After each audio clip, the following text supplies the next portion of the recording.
Good day po mga idol. Andito ako sa likod ng bahay namin. Ayan ang likod ng bahay namin, no? Ayan. Ayan ang likod ng bahay namin. Ayan.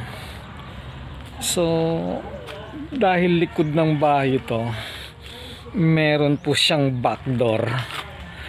Ang pag pumasok tayo sa backdoor, kusina yung makikita natin sa loob. So akit tayo para makita natin ang kusina. Ayan. Ito nga pala yung comfort room. Oops! Ayun, nandito pala yung aking magnanay. Nandito sa kusina ang aking mga magnanay. Si Mrs., si Ate Toons, at saka si Ate Rowa. Ayan po. Ayan. Ayan ang kusina ni Mrs. Ayan.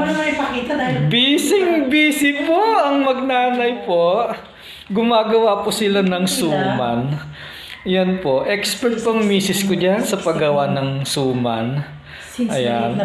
Since mang maliit pa siya na bata, yan na po ang nakasanayan niya gumawa ng suman. Kaya din siguro kung na-inlove sa misis ko na to, mahusay gumawa ng suman. Ayan po si misis. Ayan. Gumagawa siya ng suman. Ayan po. Yan na po yung natapos nila. Oh. Ayan. Yan po yung pambalot nila. So gumagawa sila ng suman dito sa kusina. Nagagawa kasi na Feliz, yung namin sa Makati. Yun lang po. Salamat. Bye-bye.